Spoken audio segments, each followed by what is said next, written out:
नमस्कार दोस्तों बैकुंठ चतुर्दशी कब है और इसकी पूजा विधि क्या है, कथा क्या है।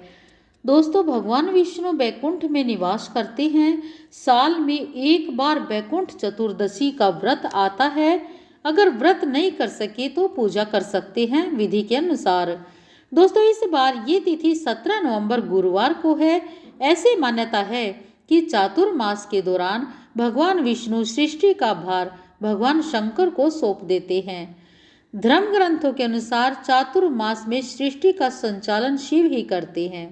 4 मास सोने के बाद देव उठनी गैस, जिसे देवोत्थान एकादशी भी कहा जाता है, ग्यास भी कहा जाता है, ग्यारस भी कहा जाता है, के दिन भगवान विष्णु जाग जाते हैं और बैकुंठ चतुर्दशी के दिन भगवान शंकर सृष्टि का भार पुनः भगवान विष्णु को सौंपते हैं।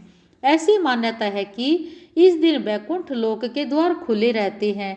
जो भी विधि विधान से इस व्रत को करता है या पूजा करता है, वो मृत्यु के बाद भगवान विष्णु के पास बैकुंठ लोक में निवास करता है।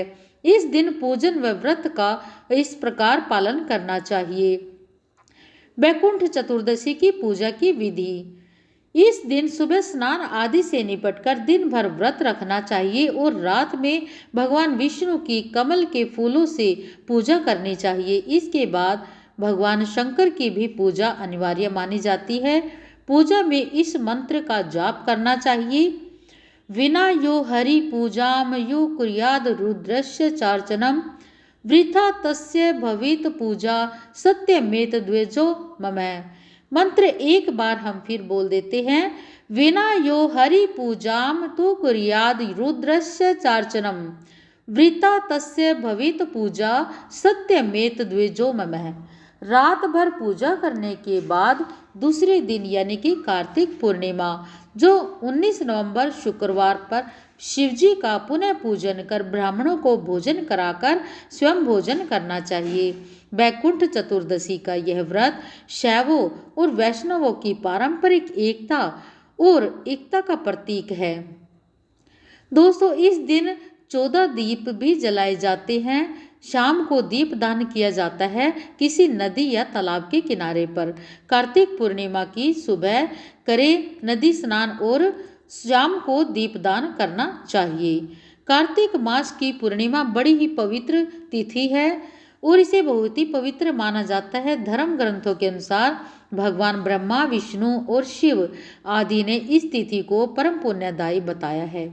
इस दिन गंगा स्नान करना, शाम के समय दीपक का दान करना विशेष महत्व रखता है। पुराणों के अनुसार इस दिन किए गए दान, जप आदि 10 यज्ञों के समान फल प्राप्ति करता है। इस दिन यदि कृतिका नक्षत्र हो तो यह महाकार्तिकीय होती है, भरणी हो तो विशेष फल देती है और यदि रोहिणी हो तो इसका फल और भी बढ़ जाता है।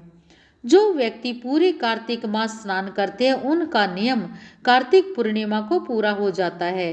कार्तिक पूर्णिमा के दिन श्री सत्यनारायण व्रत की कथा सुनी जाती है और शाम के समय मंदिर, चौराहों, पीपल के वृक्ष, तुलसी के पौधे के पास दीपक जलाया जाता है और नदियों में दीपदान किया जाता है। दोस्तों, बैकुंठ चतुर्दशी का महत्व क्या है। एक बार देवर्षि नारद जी भगवान श्री हरि यानी कि विष्णु के सरल भक्ति कर मुक्ति पा सकने का मार्ग पूछते हैं। नारद जी कहते हैं कि हे भगवान, आपकी पूजा करके तो सभी मुक्ति पा लेते हैं, लेकिन जो नर नारी आपकी पूजा नहीं कर पाते उनके लिए कोई उपाय बताइए। नारद जी के कथन सुनकर श्री विष्णु जी बोले कि कार्तिक मास के शुक्ल पक्ष की चतुर्दशी तिथि को जो भी वैकुंठ चतुर्दशी का व्रत पालन करते हैं उनके लिए स्वर्ग के द्वार खुल जाते हैं। भगवान विष्णु कहते हैं कि इस दिन जो भी भक्त मेरा पूजन करता है वह बैकुंठ धाम को प्राप्त होता है। हमें पूजा किस समय करनी चाहिए यह भी जान लेते हैं। बैकुंठ चतुर्दशी का पूजन सुबह शुभ समय में करना चाहिए। भगवान देवाधिदेव महादेव का पूजन करें और मध्य रात्रि में भगवान विष्णु की पूजा करनी चाहिए। संपूर्ण कुल कुटुंब के साथ परिवार को भी विशेष फल की प्राप्ति होती है और पूजा करने के बाद यह कथा जरूर सुने, क्योंकि यह कथा सुनने से 14,000 पापों से मुक्ति मिलती है, मोक्ष की प्राप्ति होती है और स्वर्ग में बैकुंठ धाम में हमारा स्थान निश्चित हो जाता है। भगवान विष्णु भगवान शिव को लेकर लोगों में आस्था का सैलाब देखा जा सकता है और ऐसे में कथा भी बड़ी ही रोचक और ज्ञानवर्धक होती है। कथा के बारे में कहा गया है कि करोड़ों वर्ष पूर्व जब विष्णु जी शिव जी की पूजा कर रहे थे, तब उन्होंने 1000 कमलों को भगवान शिव को चढ़ाने का संकल्प ले लिया और विष्णु जी एक एक कर कमल के फूलों को शिवलिंग पर चढ़ाने लगे। इतने में भगवान शिव ने विष्णु जी की परीक्षा लेने के लिए एक कमल के फूल को छिपा दिया। जब विष्णु जी ने देखा कि एक कमल कम है, तब उन्होंने अपने संकल्प को पूरा करने के लिए अपनी एक आंख को शिवलिंग पर चढ़ा दिया। तब तुरंत भगवान शिव जी प्रकट हो गए और प्रसन्न होकर वापस विष्णु जी को उनकी आंख दे दी।